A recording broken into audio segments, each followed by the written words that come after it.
What's up, guys? So today is an Ask Me Anything podcast. These are literally questions that I get asked all the time from clients, from people that I coach, and people in the challenge. This is from the frame of reference that, what do I do? And it's that way because what I found is that people start out with, what should they do in that situation? And ultimately, as the time goes on, they start to ask me, well, what do you do? What do you do in reference to this? And I think this is for a couple of reasons. I think people want to have that envision in their head. What is the ideal? What is the gold standard? Because they want to look like you look, or they want to, they see the things that you're doing every single day, and they want to get those same things. And so, really, we'll go over these things and take some notes here, and I'll mention some rules about these certain things, and then I'll really try to take that and bring it back to why, so that you can take that and put that into your daily routine. And you can kind of get, closer to your goals in that way, how to take these things of what I do, what I think you should do, and build these into why you should do them for yourself. One of the first questions that I get all the time when it comes to fitness and health is, what should I eat? And ultimately gets down to, what do you eat? So we'll start with protein, right? Which is every bodybuilder's favorite thing to talk about. So first here, number one thing is that I'm going to get 1 gram per pound of body weight. And there's a reason that I do this, and the reason that I suggest this to pretty much everybody. If you're trying to build muscle, gain weight, right? And we're talking about weight and gaining weight and building muscle, we're talking about muscle, not fat, right? So protein's your friend in this respect because it's going to signal what's called muscle protein synthesis, and or MPS, right? And that is, there's a signaling pathway within your body, within your muscle tissue called mTOR, and that's going to signal that and signal muscle protein synthesis, just like working out is. So if you're trying to gain muscle and you're working out, you definitely want to be consuming enough protein. Now, we found that number 1 gram per pound of body weight. For a long time over the years, it was bro science. It was figured out anecdotally by bodybuilders and things like that over the years to be, the optimal thing to do. And really, that bro science has been backed up in the scientific research. So that's been pretty cool. So protein is your friend if you're trying to build muscle. Protein is also your friend for another reason. If you're trying to lose weight, whether you're trying to gain weight or lose weight, protein is your friend. Protein is going to, just like it's going to increase muscle protein synthesis, we actually want that to happen a lot when we're trying to lose weight too, because when we're talking about losing weight, we're also talking about losing fat, right? Not just weight. We want to lose the fat. We want to keep the muscle on. One of the ways that protein helps you do that, not only does it signal muscle protein synthesis, or why is it good to signal muscle protein synthesis and keep that muscle on beyond just keeping the muscle? Your muscle takes energy to maintain, right? To keep on and to keep building and to keep working. It takes energy. It takes calories. And what we call that in a 24-hour period is your basal metabolic rate, or BMR, right? And so if you're trying to lose weight and be in an energy deficit, right? We're trying to keep those calories low, either through activity, right? Increased use of calories or decreased intake of calories. We kind of want to keep that use of calories pretty high. So keeping a lot of muscle on will actually help your body to burn more calories, keeping you in an energy deficit. Now, I don't think you should focus in the short term on this. I think it's more of like a long-term investment, right? You're going to get a huge ROI by keeping your muscle on. You're also going to feel like you look better. You're going to feel better. You're going to perform better. So keeping muscle on helps you be in a higher energy deficit, right? Muscle is going to burn calories just by being on you. You're going to get to do less and burn more calories if you keep more muscle on than your other friend. So think about it that way. The next thing that we'll go into is energy intake. My energy intake is going to match what I'm doing. And this is another thing that I suggest for everybody. Not only to focus on protein, but you got to focus on the other side of the equation, the energy intake, right? And so when I talk about energy intake, I'm saying the energy calories we get from carbs and fat. And so it's going to match what I'm doing, right? What my activities are, what my job is, what my calorie burn is for the week, right? And so how are we going to figure out what our energy intake is and how that's really affecting our either weight loss or gain or whatever it is we want to do? Well, number one, you got to track a couple things, right? You got to track, number one, your nutrition, and you got to track your weight. The really easy way for you guys to do this is to get on the scale every day. I suggest every day, or at least once a week, just so you can see what's happening, right? And you got to track what you're eating. There's a lot of great ways to track what you're eating through MyFitnessPal, Noom. There's a bunch of them out there that work really well. But you got to know what you're putting in and what you're getting out of that. And now we're tracking weight. If you're trying to lose weight, most people are focused on the losing weight part. If you're trying to lose weight, you're going to want to look at what happens. Like, okay, this week I ate all these things, right? And I got this many carbs, this many fats. This is about how many calories I'm getting in. And if your weight stays the same, okay, good. You found your maintenance calories, right? If your weight goes up, okay, we probably got a few too many calories. And if our protein is right, then something in that energy intake needs to change. If you measure it and your weight goes down, right, over a short period, if your weight goes down, then okay, you know that you're in an energy deficit, right? Now you can kind of tweak, okay, what if I eat a little more? Maybe I'll feel a little better. Will I lose them? You get to start asking yourself the questions, okay, because you can start asking yourself the questions, okay, where do I go from here, right? Because you started to build that skill set. And so that's another piece of nutrition, especially for me and for anybody that I coach, is that we want to build your skill set when it comes to nutrition. So how do you do that? Well, you just learned how to start, and that's tracking your nutrition, right? Trying to learn to figure out what things are in what I'm eating and what that does for us, right? So building your skill set with nutrition. I think people struggle here a little bit because they don't take the time to do that. They don't spend the time up front to earn on that investment to actually learn. It's like if you were going to learn to fish, right? You can't just expect to grab a pole and throw it in the water anywhere and get something. You got to know where to go, like what water to go to, what you're fishing for. You got to know how to put the bait on there. You got to know what bait to use for certain fish, right? You got to know how to cast that line out there, where to cast it out there, right? So that takes time. It takes energy and effort to figure out how to fish. It's a skill. I'll never forget a time that I went fishing with one of my buddies, and he was a big fisherman. I'd really never done it before. And man, I had no idea what I was doing, but he, put the bait on my line. He knew exactly where to go. He's like, oh, this place will be great. And he even taught me how to do it. He said, okay, you got to get over the bed where the eggs are and get the line right in there, the bait right in there. And then that fish comes and we'll get the bait. He wants to defend the nest. So, you really have to build the skill set with nutrition.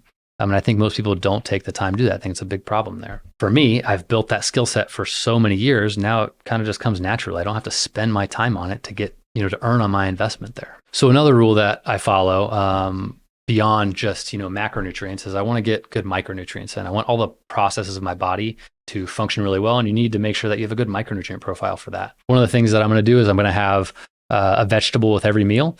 And I'm also going to have another rule is that I'm going to have 2 fruits a day. Right, I want to get enough micronutrients that my body needs. So really, the next thing is, how do I go about reaching those goals or abiding by those rules every day? I'm really consistent. I like routine. I think that really helps me stay consistent over time and eat for my goals no matter what. I'm not having to think about it, worry about it, spend time on it. Not that I eat bad. Honestly, I eat great food. So. Let's just go through kind of my day and what I'm eating. For breakfast, right now I'm doing a breakfast burrito. It's got 4 eggs, spinach, sweet potatoes, and 2 Ezekiel bread tortillas. When it comes to lunch and dinner, it's going to be a carbohydrate, a vegetable, and a protein, right? So the carbohydrate's going to be either rice, potatoes, pasta. I'm going to have a vegetable in there. A lot of times it's green vegetables I find, like asparagus, broccoli. But I always like to mix it up and make sure there's like onions, bell peppers, different colors. Like you want variety in there. I'm always going to have a protein, right? For me, I'm all about getting complete proteins in. So one of the ways that I do that is I just eat animal proteins. But you can do that if you're vegetarian or vegan, but you have to know what is a complete protein. So a complete protein is a protein that has all of the essential and non-essential amino acids. So essential amino acids are amino acids. They're the building blocks of protein, right? So they're the essential amino acids are the amino acids that your body cannot produce from non-essential amino acids. Where do we get those? Animal proteins. Now you can put stuff together from a vegetarian or vegan diet, but you have to know what to do, right? You have to make sure that you're getting this and that to make a complete protein. Otherwise, your body's not going to be able to make it from the non-essential. Your body won't have all the building blocks it needs. So it's really much easier to do that when you're eating animal proteins. But you can do it the other way. You can look something like that up on Google pretty easy. You can say, vegetarian or vegan options to make a complete protein. So going back to what I eat for every meal. So lunch and dinner are going to have a carbohydrate, right? Rice, potato, pasta. I'm going to have a vegetable in there. I end up with green vegetables, but you want to make sure you have a variety and just think like different colors, right? To get a good micronutrient profile with your vegetables. Then there's going to be a protein. I'm probably getting like maybe 8 to 10 ounces of that protein. And it's generally lean protein, right? It's not going to be a ribeye. Like you're going to get, 97 or 93.7 beef. You're going to get turkey. You're going to get chicken, shrimp, fish, sometimes, leaner cuts of steak. And then when I go home after work, I do have a snack, and my snack is always going to be more protein. I really don't like to load up on carbohydrates or fats like right when I go to bed, but I want to make sure I'm always hitting my protein number. I'm also going to have a snack in the middle of the day, and that's going to be where I fit my fruits in and my protein. Now, depending on what time I do my workout, I might have that before my workout, during my workout, or after, but that's when I'm getting my protein shake. And usually for me, it's 2 bananas. So another question I get, and a lot of times this is when I'm bringing clients on, like, they like, what do I do for training, right? It's what I do. I'm a trainer, right? What do I do for training? I think in the respect of the challenge too, people want to know, like, what should I be doing for training? And ultimately they kind of ask, okay, what do you do for training? Do you do the same things we do? How have you structured yours? So for me, I like strength training. I train 6 days a week in the gym because I enjoy it. Now, I don't think that's for everybody, but if you enjoy it, yeah, that's totally fine to do, and you can figure out a way to do that. And so I also do 2 cardio sessions in a week, and then I'll mix in some conditioning like within some of the training days. So I want to make sure I get my cardio in. Now, I think when people are asking this, they kind of want to know like what is the minimum, right? And I think that's okay. I think you kind of want to be lazy with your training. So let me explain. You want to be lazy with your training because you want to get the most out of the least amount of time, right? And I think that's just a smart thing. The way you really do that is through strength training. One of the problems I see when people are asking me what to do for training to lose weight is they want to go cardio heavy. I don't know what it is, but for years, people have been sold that they need to do cardio to lose weight. And that's really the opposite. The best interventions for weight loss are going to be strength training or resistance training and nutrition interventions, right? Focusing on your strength training and nutrition interventions. Really, the cardio I do is going to be for health. And the cardio that I recommend for people is always going to be for health, not to burn calories. The same thing kind of goes for your training. You really shouldn't be relying on your training to put you in that energy deficit to lose weight. Right? So I train 6 days a week because I enjoy it.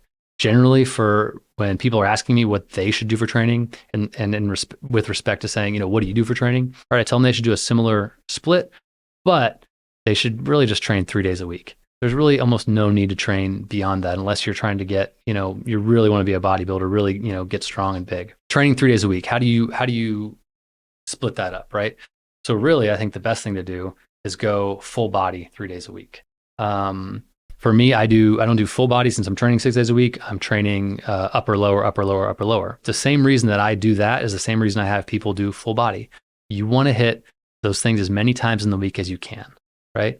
One of the problems here that I always see with people is that they're like, okay, I'm going to train 5 days a week, and today's going to be back bi, right? And the next day is going to be chest tri. And then we'll do legs. They end up skipping that day a lot. And then you're going to do back bi, chest tri again, or just chest, right? Or shoulders. And so they're really not hitting those things multiple times a week. And you really need to. You need that frequency high to get those adaptations. So another thing that I get asked all the time is, how do you stay consistent? What I've found is that most people will subscribe to diets, right? It's human nature to find like a hack, a method, or the easiest path to do something.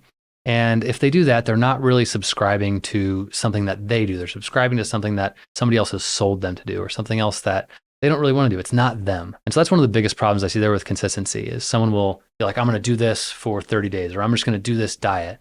And then after, they really haven't built their skill set when it comes to nutrition or training or whatever it is. And so they don't know what to do. They don't know how to stay consistent there. So that's one of the big problems that I see. Another thing that I see is that people start to make excuses to themselves, right? They set out on a path, they get on, towards a goal, and then they start saying, I really don't want it that bad, or, oh, it's not all it's cracked up to be. And then they kind of fall off the wagon there. So one of the ways that we can address this, right, is through mindset. So for me, myself, the first thing that I do when I figure out a goal that I want to reach is I find my why. I ask myself, why do I want to do that? What do I get out of accomplishing that? What really is driving that goal? Because I found if I connect the dots with my why, I'm much better about adhering to that goal. And I'll tell you why.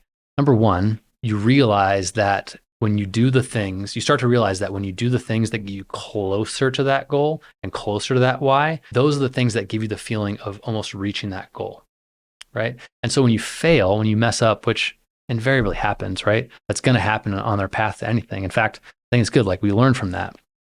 When you fail, those failures don't sting as much, right? It doesn't hurt as bad.